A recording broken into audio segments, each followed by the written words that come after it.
침착하게 때로는 바르게 하나님이 원하시는 그 길, 그 뜻 알게 하여 주옵소서.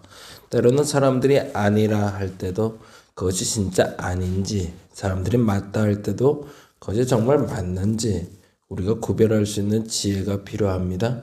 하나님 우리에게 그 지혜를 허락하여 주옵시고 그 지혜를 통해서 하나님의 일을 행하게 하여 주시옵소서. 그러기 위해서 우리가 부름받은 줄로 믿습니다. 우리에게 지혜를 주시고 바른 것을 전할 수 있는 그리스도인들 되게 하여 주옵소서. 감사합니다. 고마우신 예수님 이름으로 기도드립니다. 아멘, 아멘. 오늘은 사도행전 16장에서 21장까지 보는 날이고요. 그 중에 21장 27절에서 32절까지, 사도행전 21장 27절에서 32절까지 우리 함께 봅니다. 우리 같이 한 목소리로 천천히 읽도록 합니다. 그 이레가 거의 참에 아시아로부터 온 유대인들이 성전에서 바울을 보고 모든 무리를 충동하여 그를 붙들고 외치되 이스라엘 사람들아 도우라. 이 사람은 각처에서 우리 백성과 율법과 이곳을 비방하여 모든 사람을 가르치는 그 자인데 또 헬라인을 데리고 성전에 들어가서 이 거룩한 곳을 더럽혔다 하니, 이는 그들이 전에 에베소 사람 드로비노가 바울과 함께 시내에 있음을 보고 바울이 그를 성전에 데리고 들어간 줄로 생각함이러라. 온 성이 소동하여 백성이 달려와 모여 바울을 잡아 성전 밖으로 끌고 나가니 문들이 곧 닫히더라. 그들이 그를 죽이려 할 때에 온 예루살렘이 요란하다는 소문이 군대의 천부장에게 들리매 그가 급히 군인들과 백부장들을 거느리고 달려 내려가니 그들이 천부장과 군인들을 보고 바울 치기를 그치는지라. 아멘, 아멘. 여기까지만 봅니다. 16장부터 오늘 보는 날이고요. 16장 이야기는 다음과 같이 진행이 됩니다. 16장부터 잠깐 볼까요? 어저께부터 이제 사도 바울의 선교 여행이 시작되었음을 알렸고요. 15장에 예루살렘 회의가 마치고 드디어 2차 선교 여행을 출발하게 됩니다. 그래서 16장엔 2차 선교 여행이라고 해놓으시면 좋겠고요. 1차 선교 여행 때는 바나바와 마가와 사울이 같이 갔다면 이제는 바울과 실라가 그리고 디모데가 같이 출발하게 됩니다. 그리고 여러분이 잘 아는 대로 예루살렘 회의를 거치고 다시 출발하려고 할 때 바나바와 바울이 몹시 싸워 마가를 데리고 바나바는 구브로로 떠나고 사도 바울은 소아시아 지역으로 이제 출발하게 되죠. 16장의 선교 여행에서 가장 중요한 포인트는 빌립보 교회를 어떻게 만들게 되었는지에 대한 이야기입니다.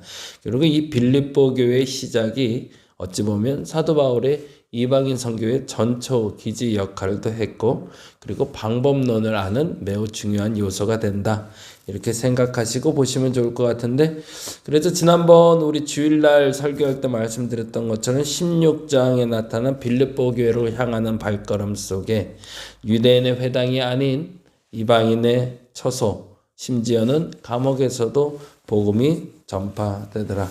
어디서든 어느 곳에든 그리고 어느 시간에든 복음은 전파될 수 있다라는 걸 알려주는 게 16장 얘기가 됩니다. 그래서 16장은 제2차 선교여행, 빌립보의 복음이 전파되다, 아니면 빌립보 교회, 이렇게 해놓으시면 좋을 것 같고요. 그리고 복음이 전파되는 방법, 그 방법을 알아가는 과정을 여러분이 아시면 좋을 것 같습니다. 그래서 간수가 어떻게 구원받게 되고, 자주장사 루디아가 어떻게 구원받고, 귀신 들린 여자가 어떻게 구원받는지를 보시면 좋겠죠. 17장에는 아레오바고 전도라고 해놓으시면 좋을 것 같아요. 19절에서 20절에 보면 이런 말이 나오고 있어요. 19절 볼까요? 먼저 16절부터 보죠. 17장 16절에 보면 바울이 아덴에서, 지금의 아테네, 그리스 아테네를 얘기합니다. 아테네에서 그들을 기다리다가 그 성에 우상이 가득한 것을 보고 마음에 격분하여, 바울은 우상이라고 얘기했지만 그들은 신상들이죠. 다양한 신상들이 그리스 아테네에 있는 걸 보고 회당에서는 유대인과 경건한 사람들과 또 장터에서는 날마다 만나는 사람들과 변론하니 이게 재밌죠. 거기다 줄쳐놓죠. 17절 회당에서는 유대인과 경건한 사람들과 또 장터에서는 날마다 만나는 사람들과 이게 재밌죠. 이제부터 사도 바울의 전도지가 어떻게 바뀌고 있는지가 보이죠. 회당에서 끊임없이 전하는 걸 멈추는 건 아니었습니다. 회당은 회당대로 그리고 장터는 장터대로 주의 복음을 전하기 시작했던 거죠. 그런데 18절에 보니 이렇게 되어 있습니다. 어떤 에피크로스와 스토아 철학자들도 바울과 쟁론할세. 어떤 사람은 이르되 이 말쟁이가 무슨 말을 하고자 하느냐 하고 어떤 사람은 이르되 이방 신들을 전하는 사람인가 하니 이는 바울이 예수와 부활을 전하기 때문이라. 그리고 나서 19절 그를 붙들어 아레오바고로 가며 거기다 주죠. 아레오바고 이때부터 이제 본격적인 논쟁이 아니라 토론을 통한 주의 복음의 선포됨이 나타나기 시작합니다. 그동안은 토론 문화까지는 아니었거든요. 16장에선 어디든지 어느 시간이든지 복음이 전파되고 있다는 걸 알려준다면 17장은 논쟁이 아니라 일방적인 설교가 아니라 토론을 통해서 주의 복음을 선포하고 있는 사도 바울을 만나게 됩니다. 그래서 아레오바고 전도까지 보시면 16장, 17장에 나타난 매우 중요한 제2차 선교여행에서의 선교 방법의 변화를 알 수 있겠죠. 그리고 18장엔 브리스길라와 아굴라라고 해놓으시면 좋을 것 같아요. 너무 중요한 동역자들을 이제 만들기 시작하는데 브리스길라와 아굴라라는 사람들이 사도 바울의 동역자가 됩니다. 18장 1절에서 3절 볼까요? 같이 읽어봅니다. 그 후에 바울이 아덴을 떠나 고린도에 이르러 아굴라라 하는 본도에서 난 유대인 한 사람을 만나니 글라우디오가 모든 유대인을 명하여 로마에서 떠나라 한 거로 그가 그의 아내 브리스길라와 함께 이달리아로부터 새로 온지라 바울이 그들에게 가매 생업이 같음으로 함께 살며 일을 하니 그 생업은 천막을 만드는 것이더라 라고 되어 있네요. 어떤 일이 벌어지고 있는지의 시작점에 아굴라와 브리스길라를 만난 것을 넣었던 것은 굉장히 의미가 있죠. 앞서 말씀드린 대로 사역이 어떻게 전진되고 있는지를 보여주는 거예요. 첫째 사역은 유대인의 회당뿐만 아니라 이방인의 장소 어디든지 가능하다. 심지어 장터에서도 가능하고 공터에서도 가능하고 감옥에서도 복음이 가능하다는 걸 알려준 게 16장, 17장 전도의 방법이 논쟁하고 그리고 토론하는 것으로 넘어가고 있다. 일방적인 선포, 회당에서의 가르침이 아니라 논쟁을 통해서 토론을 통해서 주의 복음이 선포되고 있는 것을 볼 수 있고요. 그리고 18장에 이르러 매우 중요한 또 하나의 사역의 연결고리가 만들어지는데 생업을 가지고 목회하는 사도 바울이 나오죠. 이러한 부분들이 어찌됐던 당시에 가지고 있었던 통념을 깨는 매우 중요한 도구들이 됩니다. 근데 점점 이게 사도 바울이 공격받는 도구들을 쌓아가게 돼요. 유대인이 어찌하여 유대인의 회당에서 복음을 전하지 아니하는가? 왜 저들과 논쟁하는가? 그리고 왜 성읍을 가지고 일을 하는가? 사실은 이런 것들이 점점 개혁적인 사도 바울을 만나게 되는 뿐만 아니라 더 긍정적인 에너지도 내고 있지만 안타깝게도 점점 더 사도 바울을 공격하는 도구들로 변하게 됩니다. 그래서 이 얘기는 살짝 이렇게 점검해 보시고 가면 매우 중요한 도구들을 만날 수 있을 것 같아요. 18장 23절 잘 기억해 놓으시면 좋을 것 같고요. 23절 볼까요? 18장 22절 23절을 봐야 되는 이유가 있어서 거기는 체크를 해놓고 갈게요.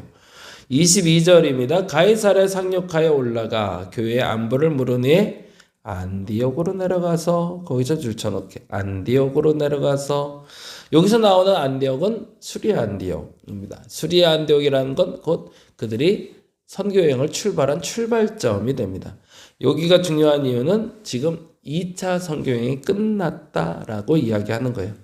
그리고 23절 얼마 있다가 떠나 갈라디아와 부르기아 땅을 차례로 다니며 모든 제자를 굳건하게 하니라 3차 전도 여행의 출발 이렇게 하시면 될 것 같아요. 그러니까 18장 22절에서 23절이 3차 전도 여행의 출발점, 선교 여행의 출발점입니다. 그러면 18장은 두 가지의 제목을 다룰 수 있겠네요. 첫째는 브리스길라와 아굴라라고 해놓으셔도 되고요. 또 하나는 3차 선교 여행 이렇게 해놓으시면 좋을 것 같아요. 그러면 1차가 언제인지 2차가 언제인지 3차가 언제인지는 대략 장수로는 대략 기준이 되겠네요. 다음에 신약 통독할 때는 이제 장소 부분으로 이렇게 좀 봐드릴게요. 지난번에 성경 통독할 때 그래서 장소 순으로 이렇게 쭉 돌면서 말씀을 드렸는데 이번엔 사건이나 중심 주제를 가지고 말씀드리고 있다는 거 기억하시고 보시면 좋을 것 같아요. 그러니까 성경을 보는 방식이겠죠. 사건을 통해서 보냐, 사람을 통해서 보냐, 아니면 장소 중심으로 보냐. 근데 오늘은 이제 사건, 주제 중심으로 보고 있습니다. 19장으로 갈까요? 19장은 에베소 사역에 대해서 이야기합니다. 에베소 사역도 사도 바울에게 굉장히 중요한 사역입니다. 고린도 사역 이상으로 더 중요한 사역인데 고린도에서는 1년 6개월이 있었다면 에베소에서는 2년을 머물며 사역을 하게 됩니다. 1절에 보니 이렇게 되어 있네요. 1절 아볼로가 고린도에 있을 때에 바울이 윗지방으로 다녀 에베소에 와서 거기다 줄 쳐놓고 에베소에 와서 그렇네요. 에베소에 도착했네요. 그리고 9절 어떤 사람들은 마음이 굳어 순종하지 않고 무리 앞에서 이도를 비방하거늘 바울이 그들을 떠나 제자들을 따로 세우고 두란노 서원에서 날마다 강론하느라 두란노 서원 줄쳐놓고요. 이제 그들이 복음을 전하는 장소가 어딘지가 보이죠? 물론 8절에 이렇게 되어 있습니다. 8절 볼까요? 바울이 회당에 들어가 석 달 동안 담대히 하나님 나라에 대하여 강론하여 권면하되 회당이라는 유대인의 장소에도 역시 가고 있고 두란노 서원이라는 이방인의 장소도 가고 있음을 우리가 보게 되죠. 그리고 12절 심지어 사람들이 바울의 몸에서 손이나 앞치마를 가져다가 병든 사람에게 얹으면 그 병이 떠나고 악기가 나가더라. 점점점 사도 바울의 능력치가 게이지가 높아지고 있음을 봅니다. 그래서 고린도 사역의 1년 반 그리고 에베소의 2년 동안의 사역을 통해서 얼마나 큰 거인이 돼가고 있는지를 보게 되죠. 그러나 안타깝게도 아까 말씀드린 대로 점점점 이러한 사역이 확장되면서 사도 바울의 사역도 커지지만 그를 비방하고 그를 공격하는 사람들의 공격도 점점 커지게 됩니다. 그래서 실질적인 변화들이 나타나기 시작하는데 이러한 변화 예를 들면 24절 읽어볼까요? 19장 24절 즉 데메드리오라 하는 어떤 은장색이 은으로 아데미 신상 곧 모형을 만들어 직공들에게 적자는 벌이를 했는데 이방 신상 만드는 사람의 적자는 돈벌이를 하고 있었는데 34절 그들은 그가 유대인 줄 알고 다 한 소리로 외쳐 이르되 크다 에베소에 아데미어 하기를 2시간이나 하더니 소요가 일어난 거죠. 그러자 이 소요 때문에 사도 바울은 쟁론되고 그리고 재판정에 끌려가게 됩니다. 두 가지의 공격이 시작됐네. 첫째는 유대인들의 공격이 준비되고 있었고 두 번째는 이방인들의 공격이 시작되고 있었네요. 그의 사역이 커지고 있음을 사단이 알았던 것이고 그것을 성경은 이렇게 기록합니다. 20절 같이 읽어볼까요? 이와 같이 주의 말씀이 심히 있어 흥왕하여 세력을 얻으니라. 그래서 나타난 결과 19절 또 마울이 행하던 많은 사람이 그 책을 모아가지고 와서 모든 사람 앞에서 불사르니 그 책값을 계산한 즉 은 5만이나 되더라. 얼마나 무서운 일이 벌어지고 있는지 보이죠. 이방인들에게는 생업이 파기되고 망가지는 일들이 벌어졌던 거죠. 왜요? 이방 신상을 만들어 돈벌이를 했던 것과 점수를 봐서 돈벌이 했던 게 짭짤했는데 사도 바울 때문에 그걸 모두 다 못하게 되었으니까요. 빨리 넘어가겠습니다. 20장에는 마지막 준비해 놓으시면 좋을 것 같고 23절, 25절 보시면 좋은데요.